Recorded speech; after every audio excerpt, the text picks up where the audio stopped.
10ই মুহররম কারবালা তৈরি করা, মাসনুবী কারবালা তৈরি করা নাজায়েজ ও গুনাহ পাপের কাজ। কোন মাসনুই বানাওয়াটি কারবালা তৈরি করা শরীয়তে জায়েজ নয়।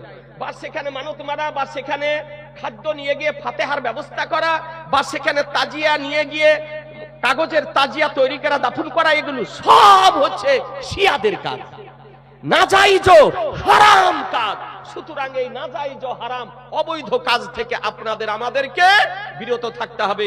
মাসনুবী কারবালা তৈরি করা যাবে না, বানাওয়াটি কারবালা তৈরি করা যাবে না, আপনার তারপরে সেখানে তাজিয়াগিরি করা যাবে না, তাজিয়াদারি করা যাবে না, তাজিয়াকে দাফন করা যাবে না, সেখানে আপনার ফাতেহার ব্যবস্থাও করা যাবে না। কথা বুঝতে পারলেন? আমরা আহলুস সুন্নাত ওয়াল জামাতের ব্যক্তি, মসলাকে আলা হযরত মান্যকারী ব্যক্তি, হক কথাটা বলার আপ্রাণ আপনার চেষ্টা করি।